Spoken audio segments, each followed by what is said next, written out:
Welcome to our YouTube channel RP college solution.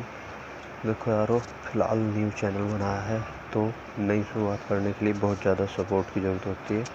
तो please support me and subscribe my channel and ज़्यादा से ज़्यादा दोस्तों से सब्सक्राइब कराओ और मैं अपनी वीडियो शुरू करता हूँ। चलो, मैं अपने चैनल की शुरुआत एक शायरी के साथ करता हूँ जो मैंने खुद लिखी है कि उसकी गोद में बड़ा सुकून मिलता है, मुझे देख के उसका चेहरा खिलता है। मैं तो आ गया शहर नौकरी करने, ना जाने उसका दिन कैसे निकलता है। ठीक है, चलो हम चैप्टर पे पहुँचते हैं। चैप्टर का नाम है समुच्चय सेट। ठीक है, अब इसे बेसिक तरीके से समझ लो, केवल कुछ भी नहीं। अब देखो, समुच्चय वो कुछ अवयवों या कुछ वस्तुओं का वो संग्रह है जिसका संग्रह या जिनको हम इकट्ठा करेंगे। तो यदि मैं इकट्ठा करूं तो मैं भी उन्हीं वही वस्तुएं होनी चाहिए उस समुच्चय में।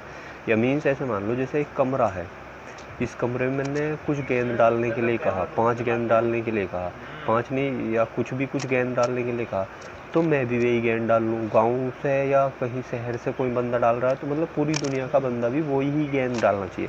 मीन्स कहने का समझ लो, एक कोई व्यक्ति है, ए से मैंने कहा कि अंग्रेजी वर्णमाला के वोवेल्स का समुच्चय बताओ, वोवेल्स का समुच्चय बनाओ, तो वो यूँ ही तो बनागा, ए ई आई ओ यू, यही तो बनागा। अब यू जो सेट है, यू समुच्चय कहलागा। क्यों?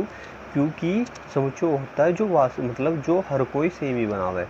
अब इससे किसी भी बंदे से यदि तुम इस बात को कहोगे कि कोई ऐसा समुच्चय बनाओ जिसमें अंग्रेजी वर्णमाला के वोवेल्स आते हो, तो किसी से बनवाना सब यही बनवाएंगे। लेकिन यदि मैं तुमसे यूँ कह दूँ बी कोई व्यक्ति है और उससे ये कहा जाता है कि भारत के सर्वश्रेष्ठ 5 अभिनेताओं का समुच्चय, तो सर्वश्रेष्ठ में अब यहाँ ये क्लियर नहीं है कि भाई या बेहतरीन अभिनेता सर्वश्रेष्ठ, तो रैंक के अनुसार एक अनुसार हम बता भी सकते हैं। लेकिन किसी को क्या है, किसी को भाई शाहरुख खान पसंद है, किसी को अक्षय कुमार पसंद है, किसी को कोई और सा पसंद है, तो कोई बंदा इस सेट को बनाएगा। किसी को भाई आमिर खान पसंद है, ठीक, किसी को रणवीर कपूर पसंद है, कोई ऐसा सेट बनाएगा। तो जब सेट अलग अलग बंदे हो तो वो क्या होता है, वो सेट नहीं होता। ठीक, तो कोई थोड़ा कम क्लियर हुआ होगा, मैं दोबारा से एक पॉइंट और बता रहा हूँ।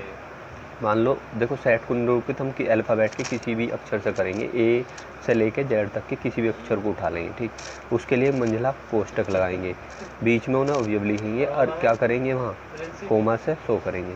अब यहाँ ए कोई मैं सेट बना रहा हूँ, मान लो मैं कहने लगूँ कि अभाज्य प्रथम 3 अभाज्य संख्याओं का समुच्चय प्रथम। ठीक है, प्रथम, देखो मैं लिख नहीं रहा, लिखने में ज़्यादा टाइम लगेगा, ऐसे ही मैं बोल रहा हूँ कि प्रथम 3 अभाज्य संख्याओं का समुच्चय।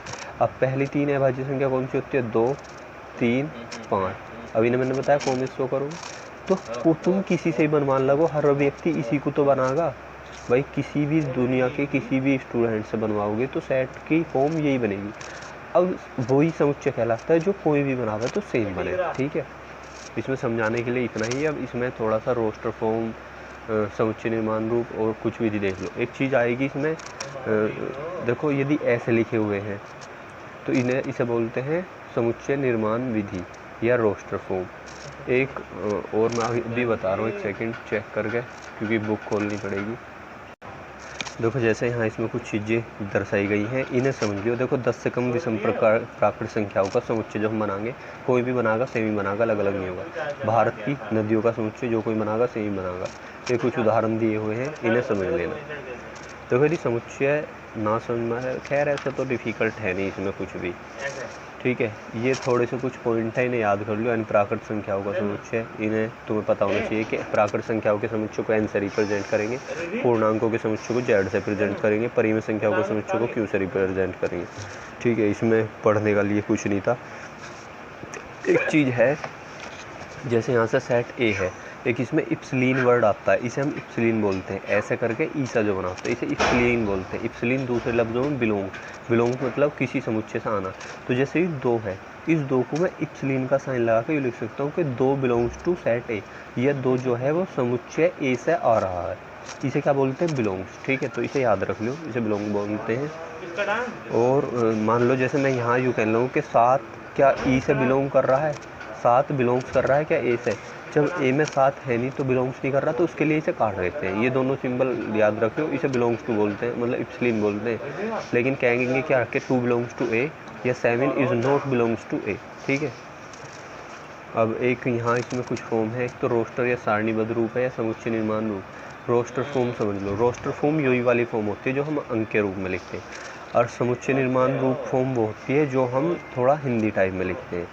देखो यार मैं लिख देता हूँ पहले, जब इसीलिए देखो अगली फॉर्म जो थी वो क्या थी, रोस्टर फॉर्म या सारणीबद्ध रूप। इसमें साफ साफ दर्शा रखा कि रोस्टर रूप में समुच्चय के सभी अवयवों को सूचीबद्ध किया जाता है तथा अवयवों को एक दूसरे से अर्धविराम कोमा द्वारा पृथक किया जाता है और उन सभी को एक मंझले कोष्ठक के भीतर लिखते हैं। बस वही वाली फॉर्म है कि यू जो इस प्रकार की जो फॉर्म है इसे क्या बोल देंगे, हम रोस्टर फॉर्म बोल देंगे। इसमें कुछ नहीं है, इट्स दैट क्लियर। आगे चलते हैं, अगली फॉर्म थी समुच्चय निर्माण रूप। इसे भी लिख के नहीं बता रहा, वीडियो काफ़ी लंबा हो जाएगा। समुच्चय निर्माण रूप में कुछ भी नहीं है, यहाँ दिखा रखा समुच्चय निर्माण रूप में किसी समुच्चय के सभी अवयवों में एक सर्वनिष्ठ गुणधर्म होता है। गुणधर्म जैसे अभाज्य संख्या हुई या कुछ भी जो समुच्चय के बाहर किसी अवयव में नहीं था। उदाहरणतः समुच्चय ए आई ओ यू के सभी अवयवों में एक सर्वनिष्ठ गुणधर्म है कि इनमें से प्रत्येक अवयव अंग्रेजी वर्णमाला का एक स्वर है और इस गुणधर्म वाला कोई अन्य अक्षर नहीं है। इस समुच्चय को वी से निरूपित करते हैं और हम लिखते हैं। तो यू वाली जो फॉर्म है एक्स, इसे साइन को कोलन बोलते हैं, ठीक है ना। एक्स कोलन एक्स अंग्रेजी वर्णमाला का एक स्वर है, ठीक है।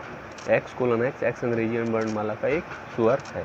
तो यू जो फॉर्म लिखी हमने ऐसे करके, अंकों मैंने लिख के इस प्रकार से जो फॉर्म लिखी है इसे बोलते हैं समुच्चय निर्माण रूप। एक पॉइंट ड्यू रह गया, इसमें एक चीज़ का ध्यान देना है, जैसे हमसे कह दिया SCHOOL कि इससे कोई समुच्चय बनाओ, तो हम उस सेट को पी नाम दे रहे हैं।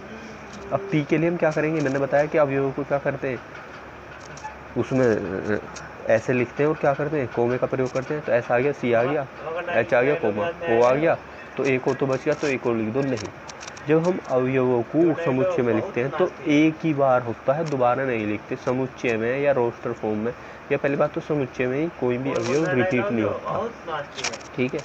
तो केवल क्या आगा, एल आ जाएगा। इस यू मोस्ट इंपॉर्टेंट पॉइंट है, इसकी ज़रूरत पड़ेगी कहीं जगह तो समझने के लिए इसे नोट कर लेना, ठीक है, कि हम कहीं पे भी क्या नहीं करेंगे, किसी भी अवयव को दोबारा रिपीट नहीं करेंगे। क्लियर।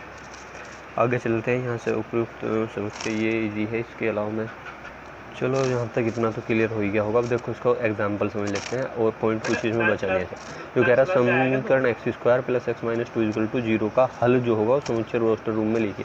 कुछ नहीं करना, 10th क्लास में तुमने फैक्टर करने, गुणनखंड करने से लिखे होंगे, इनके फैक्टर जो भी आएंगे फैक्टर इनके देखो x = 1 और -2 है, तो इस 1 को और -2 को क्या कर देंगे, ब्रैकेट में लिख देंगे। ब्रैकेट में किसमें, मंझले कोष्ठक में सेट नाम दे देंगे, कोई भी A P R S T U V Z जो भी कुछ, ठीक है। क्लियर। उदाहरण यू कौन सी फॉर्म है, ये थोड़ा ध्यान दे रहे यू समुच्चय निर्माण रूप है। अब यू कह रहा है x:x, x एक धन पूर्णांक है और x² जो होगा वो क्या होगा, छोटा होगा, किससे होगा, 40 से। तो इस पॉइंट को थोड़ा सा समझाने की ज़रूरत है, समझने की ज़रूरत है। देखो इसने कहा कि x:x एक धन पूर्णांक है, एक धन पूर्णांक है, और क्या हो रहा साथ के साथ, और x² जो होगा ना वो 40 से छोटा होगा। मीन्स कहने का क्या है, जो x होगा, x के तुम यहाँ जो भी मान लिखोगे ना, उनका जो स्क्वायर होगा वो 40 से छोटा होना चाहिए। अब धन पूर्णांक कौन से होते हैं ये तुम्हें पता होना चाहिए, मैंने पूर्णांक बताए थे या, चलो मैं बता दूंगा। वैसे पूर्णांक देखो मैं वीडियो पॉज करके लिख देता हूँ। देखो पूर्णांक 0 1 2 3 इनफाइनाइट, -1 -2 -3, ये जो टोटल होते हैं इन्हें पूर्णांक बोलते हैं। अब 0 से इधर के ये सारे क्या कहलाते हैं, धन पूर्णांक, और ये वाले इधर के क्या कहलाते हैं, ऋण पूर्णांक। और 0 मतलब ऋण एंड पॉजिटिव दोनों कहलाता है, शायद मुझे मे भी याद नहीं, लेकिन इतना ये क्लियर है कि इन्हें नेगेटिव इंटीजर्स, इन्हें पॉजिटिव इंटीजर्स कहते हैं। तो कहता है x धन पूर्णांक है, जो x आगा, x अब यहाँ सेट दे दो, इसे नाम p दे दो, तो यहाँ भी इसका रोस्टर फॉर्म, यू समुच्चय निर्माण फॉर्म है, रोस्टर फॉर्म में लिख रहे हैं। तो एक तो जी धन पूर्णांक के लिए 0 नहीं आगा, तो 1 आगा, 2 आगा, 3 आगा, 4 आगा, 5 आगा, अब एक 6 भी आगा, और यहीं पे क्लोज कर देंगे। रीजन बता रहा हूँ क्यों क्लोज करेंगे। इसने क्या कहा, x:x, x क्या है, x एक धन पूर्णांक है, ठीक है, सारे धन पूर्णांक है। अभी 7 8 9 10 11 12 जो आगा वो भी धन पूर्णांक होगा, लेकिन क्या है, x² छोटा होना चाहिए 40 से। यदि मैं 7 ले दूँ तो 7 का स्क्वायर क्या छोटा होगा 40 से, 7 7 49, क्या ये छोटा है, नहीं है। ठीक है। तो हमने 6 तक इसीलिए लिए क्योंकि 6 का स्क्वायर 36, 36 क्या होता है, छोटा होता है, 40 से 5 का स्क्वायर वो भी छोटा होता है, ये टोटल छोटे हुए। तो इट इज़ दैट क्लियर। तो अब देखो सीधी मैं एक्सरसाइज बता रहा हूँ दूसरी वीडियो में।